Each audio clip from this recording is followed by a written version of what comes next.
Hello ladies and gentlemen, and welcome back into the studio. This week's video is an excerpt from one of my Patreon exclusive videos.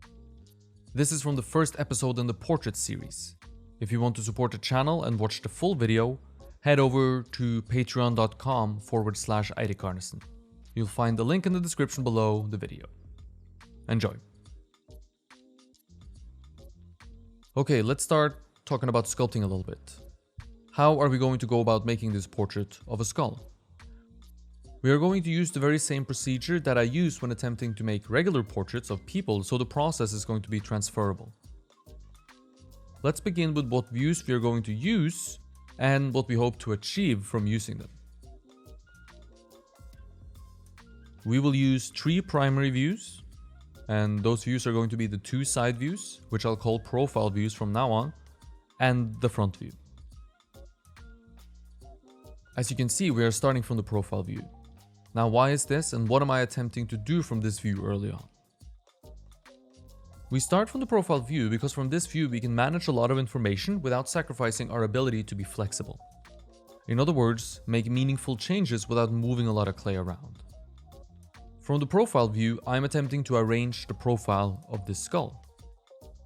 By the profile of the skull, I'm talking about this, the red line that runs along the contour of the profile is what I'm attempting to make here in the beginning.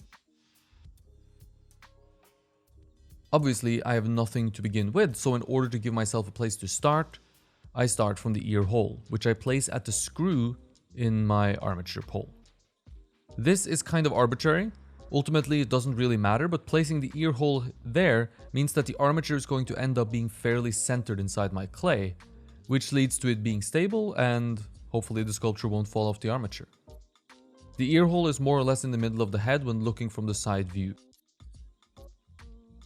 From this point, I will begin making my profile without adding any widths to my clay skull.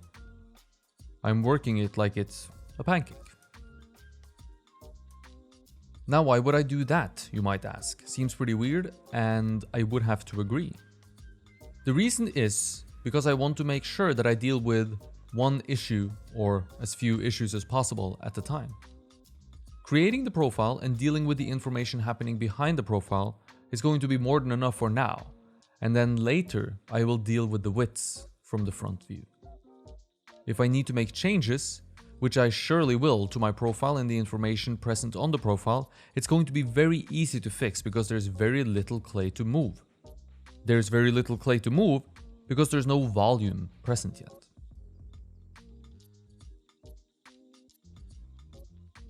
I prefer my process to be mostly additive because by adding, I'm in control and not making mistakes, simply improvements.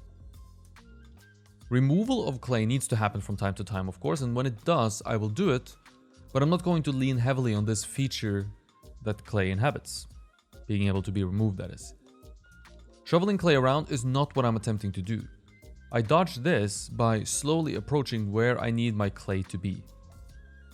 I'm avoiding widths for now, and I'm also not super concerned with how far forward my profile is. Early on, it's going to be sitting too far in, behind where it will eventually end up, and this is fine. I will slowly pull it outwards towards my final borders while continuing to improve it. Widths we have spoken about already, and I will deal with them separately later on from the front view. I'm concerned about the heights of my profile. I do not want to underbuild my heights because I'll end up with a skull that's too small. A skull that's too small in regards to height is difficult to fix, as I'll have to move already established information, and this can be tough. Pulling information further out, left to right in other words, in order to get the desired length of the skull simply means taking what I already have, what I've already found, and extending it slightly forward. This is very easy to do. Taking the information being built from the profile and extending it outwards in width from the front view is also very easy to do.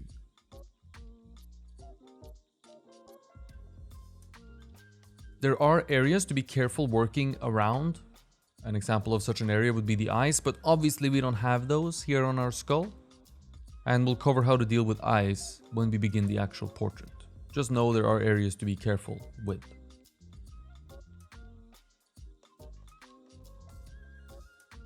The first thing to establish is the relationship between the chin and the brow. Later, when we sculpt people, this is going to help us control the position of the head. And it does here as well, but it more so serves to ensure that the upper half and the lower half of the face have the correct relationship to each other. Attempting to sculpt a profile or anything for that matter without having a starting point and an end point can be quite tricky. Finding the angle connecting the chin to the brow gives us some information to work with, a place to start the profile and a place to build it to. This relationship doesn't tell us anything about heights, of course. We don't know how far apart the chin and the brow are. We could of course measure using a caliper, but let's see if we can do this entire skull without measuring anything, and I think we can. If you remember back to where we started by drawing the back of the jaw, extending it down from the ear hole, which we placed on the screw coming out of our armature. With the ear hole already located, a point of truth to rely on in other words, we can triangulate the position of the chin and the brow by drawing lines from the ear hole out to the brow and the chin. The angle of the line to the brow, for example, can only be at the correct angle if the brow is placed correctly in space. And when I say in space, I mean up and down, left and right, from any given view. If the brow was placed too far back, then the angle would need to be steeper in order to reach it. So by using this simple trick, we can begin to develop where the chin and brow sit left to right, up and down, in relationship to our point of truth, the ear hole.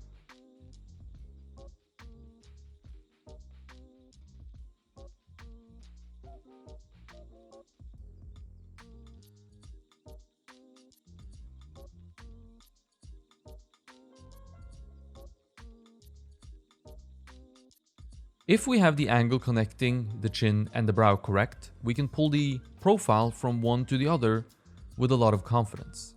We have dodged the issue of fumbling around in the clay for a long time in order to find where our brow and our chin is located in space. And you can use this technique of triangulation to find any point in space, as long as you have one point that's true.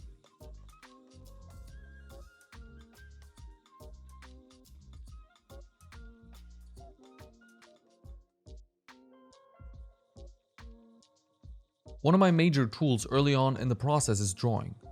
I draw a lot on the clay to see if things are falling into place where they should. Drawing is low risk, which is why I do it. Remember that fixing problems when there's a lot of volume present is very difficult, and we want to avoid doing that. If I draw on the clay, there is no volume, and so fixing my mistakes, my drawing mistakes, becomes very easy. I'm willing to be wrong right now as well, because any mistake is really not going to be that bad. I'll measure, I'll draw, I'll measure the same thing again, and I'll draw again. Sometimes several times in order for the drawn line to end up where I want it to end up.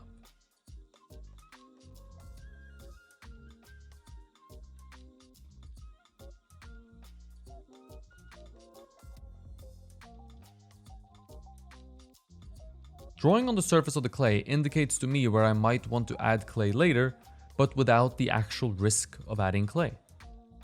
In this fashion, I can arrange my profile, which I need a lot of clay to do of course, can't draw on nothing, and then I arrange the internal information, the information happening behind the profile with my drawing.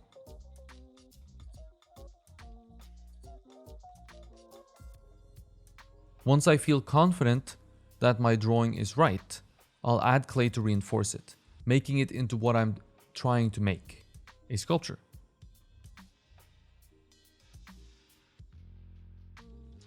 But it's much easier to fix mistakes drawn on the clay than it is fixing them by applying clay.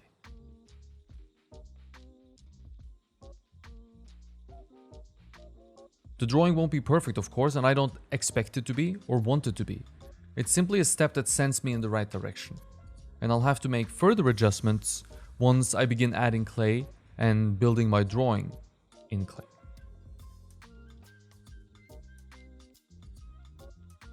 Thank you for watching. I hope you enjoyed the video, and if you did, consider liking it and subscribing to the channel for more videos. I put out a new video every Thursday, so stay tuned for next week, where we will be painting a resin casting on my sculpture Empyrean. If you want to support the channel, visit the link to my Patreon page in the description below the video to learn how. Until then, stay creative, and I hope to see you in the next one.